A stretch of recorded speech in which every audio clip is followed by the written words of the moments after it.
Hello and welcome along to this video entry for the competition set by the channel EUPHORIA Pictures run by Keith. Now a big shout out to Keith. He's done a great set of questions which I'll get into in a minute, and also I'd urge you to go and check his channel out. This competition is him trying to get to the landmark of 250 subscribers. At the moment he's on 226 at the time that I shoot this video, and I'm sure he'll get there no problem. His channel is really good and I do look forward to what he puts there. And I must admit, the last one that I saw that he had done a video entry for a different channel, I think it was H&S something channel, I can't remember the exact title of it, although I might have wrote it down, but I didn't write it down.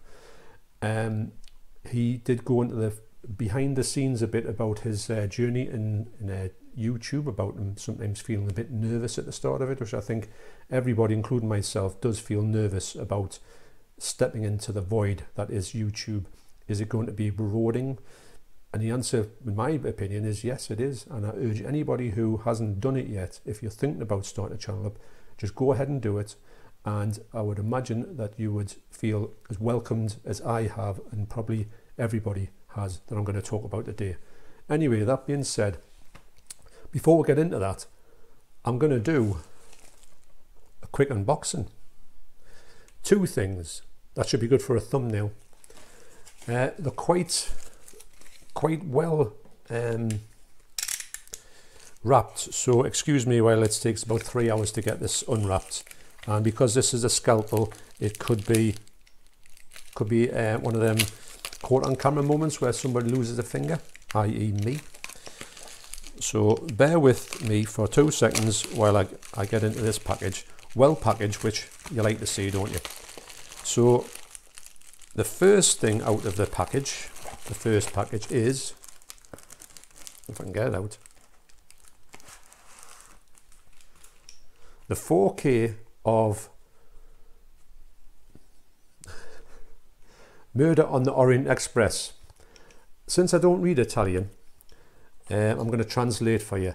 Now, I'm looking at this as if I'm stunned by it. I'm not stunned by it at all. I knew, because this was a bit of a cheaper price, I knew it wasn't English. The movie is in English, but the actual disc isn't. That's why I got it a bit cheaper, which I'm not bothered about. I can live with that. As long as it's got this nice slip case, I can get away with that. Now, the reason why I picked this up, because this isn't my usual type of film. It's a type of film I would skip by, although I have probably seen the original one a couple of times. It's because the channel Movie Collector did say in one of his videos that this was the best looking 4K that he's ever come across. Now, I'm very interested to see if that's true. I'm not saying true, but I know this is his opinion. I want to see if this lives up to that expectation. So if I hear that a video presentation on a disc in 4K is really good, even when I'm not that keen on the movie, I will give it a go. This movie might jump up in my estimations. It hasn't got any estimations. I just look at it and think, well, it's not my cup of tea. But if the video is going to be the best ever 4K presentation, then it's certainly worth a look at least. So there you go. That's the first one, Murder on the Orient Express, or Assassinio sul Orient Express. Pardon my translation. Okay, so the next one is, I'll just slice this open. A lot of times I see people cutting the video when they do this because of the ridiculous time that it takes to get into this box. So this package. So while I'm doing that, I'll tell you a story, what happened to me just before. I was out in the garden, and because we are now going to go, you can go to the tip now. We've got a lot of stuff in this house we need to go to the tip. And one of the things we had in the tip, to go at the tip today, is an old toilet that was in the downstairs toilet, just through there. Now, it had been standing out there for about 6 months, and I knew I do need to take it to one side and clean it out. Don't worry. It has been cleaned out to a certain extent, but it needs to be properly cleaned out before I put it in my car to take the tip. So I went and moved it to the drain, so when I clean it out, all the stuff will go down the drain, because I'm not clever. I'll put that away from your head.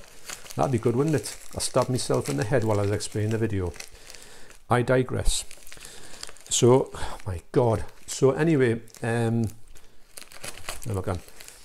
So the toilet. So the toilet's standing out there, and I thought, right, I put it next to the drain because I'm really super intelligent.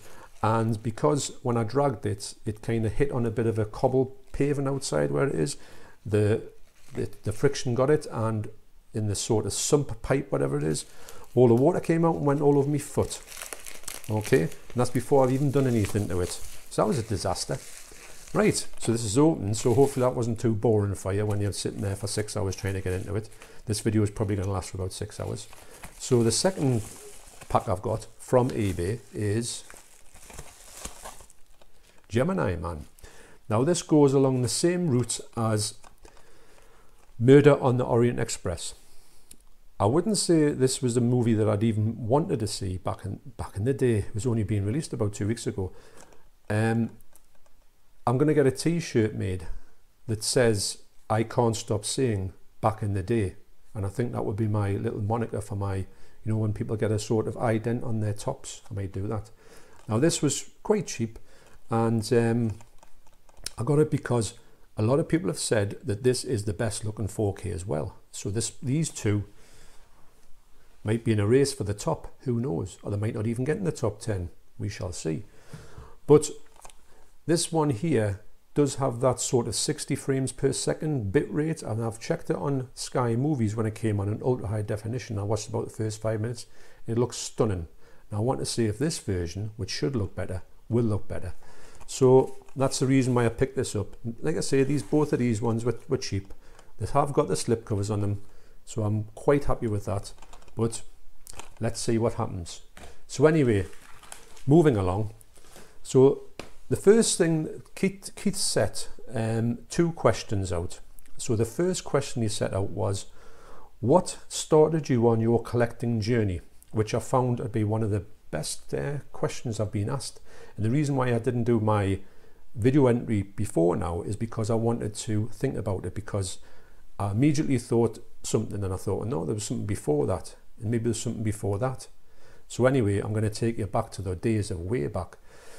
The first thing I want to show you is probably, and I've still got it, is the first ever thing that I owned, which I would toys, everyone owned toys, but this is the first thing that I thought, this is the thing that I wanted to get. It was second hand at the time, and it wasn't bought in the year that it was released, but it was bought round about that time, because I remember watching on Top of the Pops, and my dad bought it for me second hand for the royal sum of 2 pence. That's new pence as well, not the old 2 pennies. I'm not that old.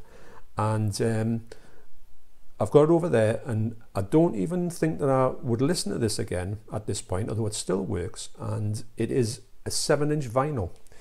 Now, you might say, well, this hasn't got nothing to do with 4Ks, and you're right, it hasn't, but in essence it has, because when I owned this, when I got this given to me, it's set the fire going, and it's the 1972 single Goodbye to Jane by Slade. Now this was always shown on Top of the Pops for the period that was in the charts, and I loved it. And yes, it is beaten up and battered, but it is my original one, so that you could say this is the first thing I ever owned physical media.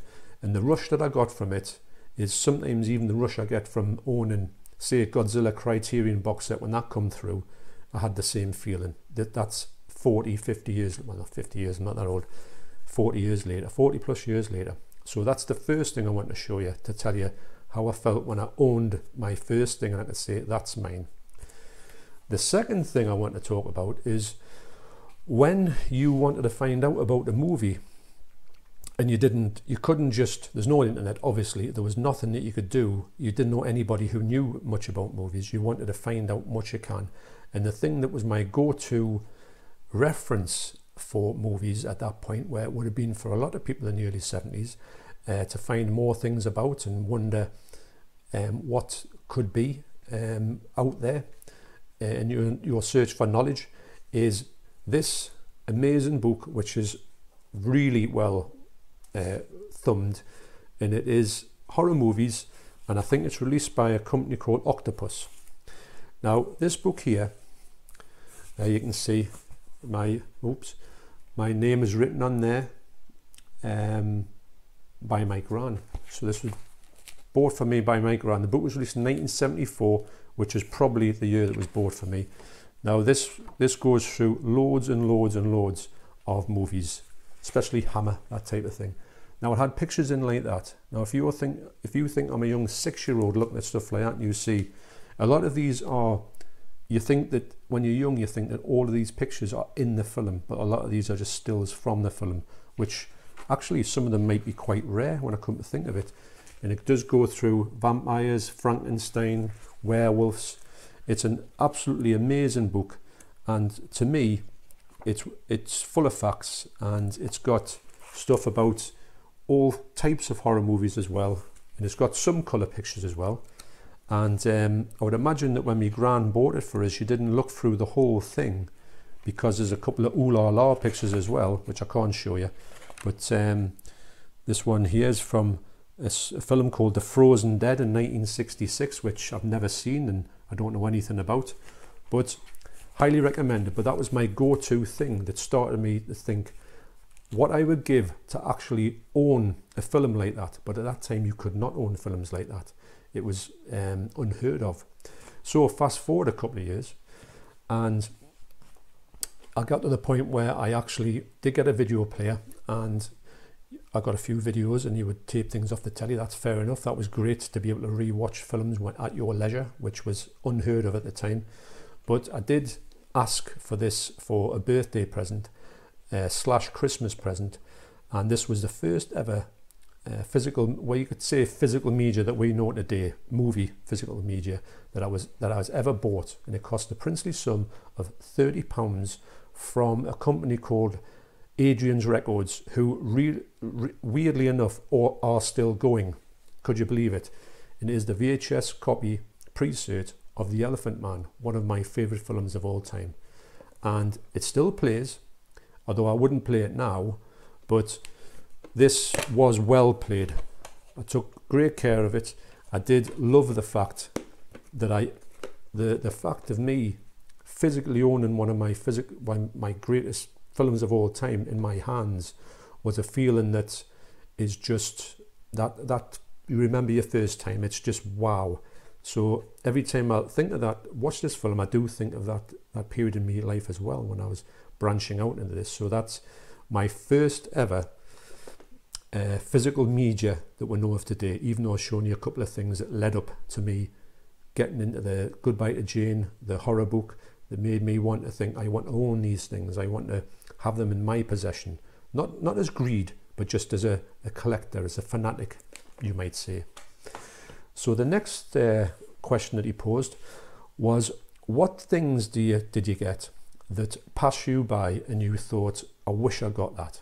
Now, I had to wrap my brains here, because I thought, well, pretty much everything that I want to a certain degree I've got in my collection. There's nothing that I'm quite, there's little films there, here and there, like Cannibal Apocalypse, that has just come out in Blu-ray, which I definitely want on Blu-ray, and RIP to John Saxon, who just passed away the other day. Great actor, got a lot of his films, love all his work. Big shame that was. Really, you know, touched by that one. And so I was thinking about things like that, but they aren't really things that were like not monumental, but things that I could live without till I get.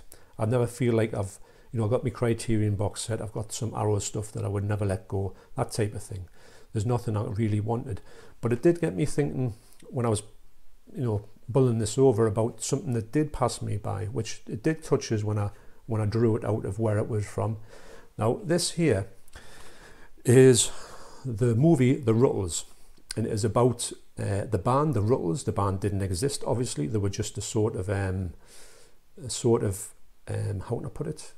Not a Mickey take, they were taken off the Beatles, obviously, but they were doing it as a sort of, what's the word? It's a bit like Spinal Tap. They were like a sort of joke, like a documentary, but it's not really. But it looks, actually, you would think it was a real story of a real band. And I remember watching this all the time, and I loved the songs by the Ruttles much more than I loved the songs by the Beatles. I do like the Beatles to a certain extent. I do appreciate them, but I've always found the Ruttles to be the one that I would go to more. Now, fast forward a lot of years from this film. This film is 1978, and me and my wife have started going to see a lot of bands recently. We've been to see, in 2018 was the year that we decided to definitely see a band every month, or two every month, but at least one a month. And we did, we managed to get that. And we had a great year that year, 2018. And that's when we first bumped into the Ruttles. Now what I'll do is, if it works, I'm going to put in a little bit of footage that I recorded on my phone, and it's going to take you through the ticket stubs that I had from the 2 Ruttles gigs that I went to. So if that works, I'll be inserting it in now. So I saw the Ruttles for the first time the 25th of May 2018, and we had a great time. My wife loved them, even though she thought she wouldn't like them at that time. So when we went to see them the second time round, knowing that we could get stuff signed off them, we got a lot more signed off them. This is the second time I saw them, on the 31st of May 2019, and we've got a lot of stuff signed that's by original members Barry Wom and Neil Innes, who plays Stig McNasty, and well, he does sort of play Stig McNasty, but not at this gig as well. He doesn't know his alternative persona, but the rest of the band sang as well. No, the rest of the band were amazing as well. Really enjoyed the whole event. And if you're still seeing me now, you'll know that it didn't work. Anyway, I'm going to take it as read that I've been able to splice that in, and it did work. So that went great, didn't it? Hopefully we'll move on. So anyway, why is this a bit of a deep regret for me? Well, the fella who really invented this band, Neil Innes, who was, you could say he was more or less a full member of Monty Python, although you didn't really see him in, you saw him in all of Monty Python stuff, but you probably didn't see him because he was always behind the scenes. He was always like a bit down, but he's been in all the films, he's been in lots of the TV series, and he did this with another former member, well, a member of Monty Python, Eric Idle, and they made this thing between them. So Neil Innes does write his own songs. He writes some really funny songs. They're sort of like very clever with words, very clever with tunes. When I was watching him when he's playing live, he's a really talented musician. So when we went to see them, first of all, we didn't realise that he said at the end of the gig, he says, come up and get anything you want signed.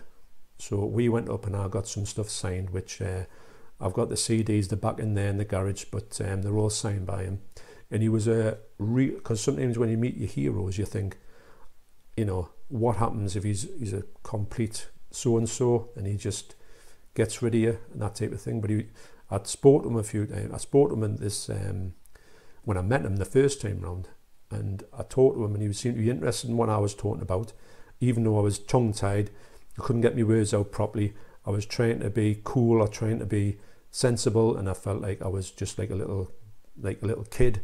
And but he was a really, really nice man, and it vowed me to say when I next see him, because I'd said to him, do you tour often, because I hadn't toured for quite a while. He said yes. He said, I'm sure we will. So weirdly enough, he did tour the next year, 2019.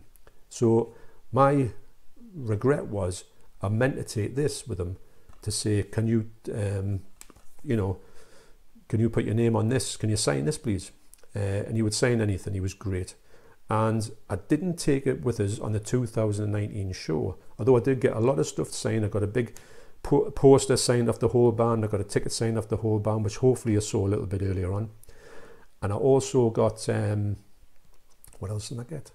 I got, oh yes, somebody I know was a real fan of Neil Innes and his work as when he used to write and sing the theme tune to the Raggy Dolls.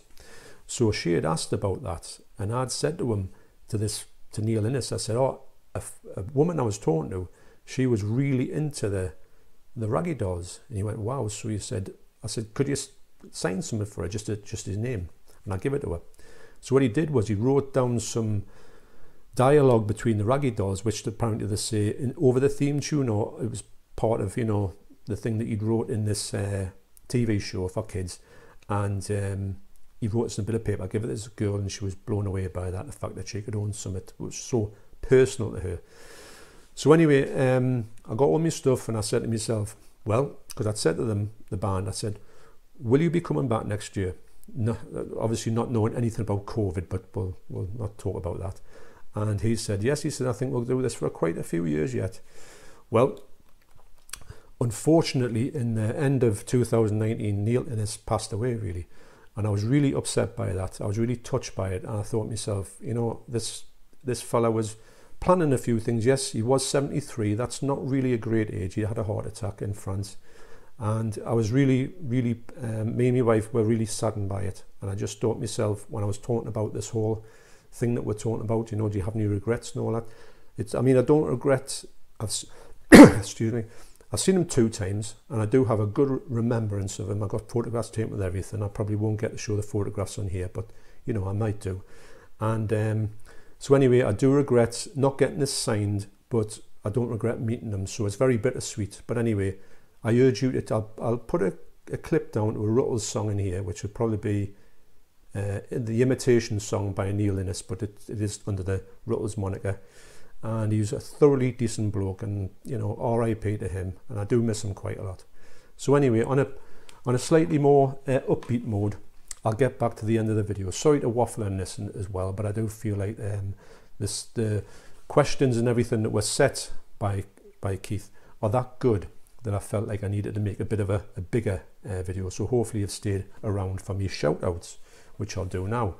So Keith said to give some shout-outs to channels that you think should be higher or get more viewers, because I think it's all about the shout-outs to people when you give them about how it can raise their profiles. It can get them networking to, that's why I've said worm, because that's a Freudian slip, because there's something coming up about that. So it was a thing that I thought myself, I mean, there's loads of channels I could give a shout out to, but I wanted to pick a few that were underneath 100, because recently I hit 100 subscribers, and I tell you, I'd never really thought about it till it happened. And when it happened, the feeling you get from hitting 100 subscribers is an amazing feeling. And to be honest, I don't know if anybody else feels this way, but sometimes when you look through your phone and you're checking your stuff and you're looking for people's comments and you're going to reply to them, and you see somebody else's subscribe to your channel and it goes up just that one click, and you think, wow, you just get a little bit of a lift, a little bit of a buzz, a little bit like, I don't know, not like you've won the lottery, but it's kind of like you get a little spring in your step that you think just that extra one person has took the time out to press that subscribe button and is probably interested in something that's coming down the line. So that it's a great feeling. I thought at 100, I just felt really good about it, and I feel good about it. It's moving along really quick, and I put that down to shout outs that I've got from people. The fact that my profile is raising is probably due to the fact that these well-trusted sites, channels, have given me that shout out, and I would love to pass that on to somebody. So the 4 that I've chosen at this point. Now I went down my phone, I went down my subscriber list. Now it doesn't show everybody that subscribes, because I wish it did, but some people have kept that private, which is purely up to them. And so the 4 that I want to do, this came out in the order that I saw them. It doesn't mean that I'm going to get anybody above anybody else. I rate these all the same. But first of all, I want to give an honourable, you're going to be here for you better get a cup of tea ready for this. Anyway, I'm going to give a couple of honourable mentions out. Now the first one is obviously to Movie Worm, who's I consider to be a really good friend, and we've had a lot of chats and a lot of comments between us. He gave me a really good shout out when I think I was on about 60 subscribers after that, and that's not too long ago, and it's just sort of like gathered momentum. And I do really think that shout out was the start of me getting above the radar, and people starting to think, well, if he mentions it, I'll go and check it out. And usually if anybody like Movie Worm mentions somebody, I will always go straight to their channel and subscribe to them and see what they've got to offer, because I trust his judgment and hopefully he'll trust mine.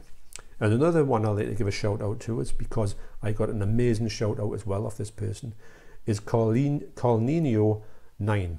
Okay, and he gave me a really unexpected but really good shout out, and that was another one where things started to jump again. Now these shout outs, they mean a lot to me, I've got to admit. I didn't know if they would. I didn't even think about them until they happened, and I thought, wow, this is just a great feeling. Now I will give, in a different video, I will give more proper shout outs. This is just a one to do. It's like, this is supposed to be a small video, but it's starting to expand. But so yeah, Movie Worm and Carlinio 9, they are like honorary shout outs, but I will give better shout outs to them, or more thorough shout outs to them. But I will leave a link down to their pages down below, and also, but I really highly rate their sites and also their channels, and also I highly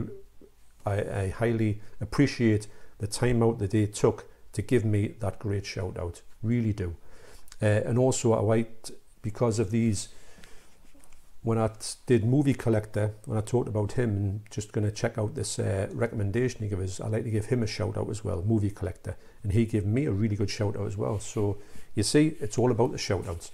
So anyway, the 4 that I want to give a shout out to, they are under 100 subscribers, which I would like to see them go over 100, because I do think I'd like to see them go forever, but I do think they deserve, with their content, to be over 100.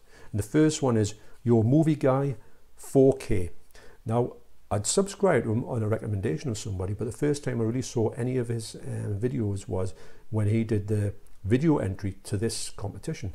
Now I urge you, I'm going to link that one down below, because when I saw this video entry, I was really touched by it. It was one of the better ones I've ever seen, and I just thought, wow, that's different to your usual one. It's a bit from the heart. So I'm not going to give anything about it away. His experience, go down to the what is it, description, and there's a link in there for that. But I highly recommend that. So he needs to be above 100. These all need to be above 100 for me. The next person is Art with Horror, and I've been talking to him quite a few times, and he's been very he just chat with me all the time. He's a great guy, and I do think his channel is really good. And I do need to check more of his stuff out, because I need to check it. Just with work, you try to check them out, but you've got to do it between things. But I urge you to get across to him. Great guy. The third one is Geordie Paul. And actually, Your Movie Guy 4K is from the Northeast as well, same as Geordie Paul, with him being a Geordie. He's from the Northeast, and he's got a competition going at 100, mind. So if you get him up to 100, you're in for a shout at his competition, which will be drawn when he gets to 100 subscribers. So I urge you to get him up there, and he gave me a great shout out on his last video. So it's all about the shout outs. I keep saying it. I'll probably say that more than I do back in the day. So the last one is a fella called Hooked on Horror, and I've given him a shout out before, and his stuff did rise a bit, but I think it should rise a little bit more, because he's planning a lot of stuff. He's got a lot of stuff in the pipeline. He does some great reviews, and the way he does the review videos, I think personally are very watchable, and I do find myself watching them all the time. He's a great guy. We're friends on Instagram, so I urge you to go and check him. So anyway, my throat's given up. Oops, touched the microphone. And that's my video entry for the 250 subscriber, trying to get Keith the Euphoria Pictures up to 250, and that's my video entry. So thanks for listening to this massively long video, probably one of the longest ones I've done for any sort of into a competition. But I blame Keith for that, because he gave everybody some great questions to go to, which I really had to think about there. And also his so you've got to like his video, subscribe to his channel, and yeah, like, subscribe his channel. Sorry, lost my mind there. Okay, so thanks for watching, and I'll see you again next time. Take care.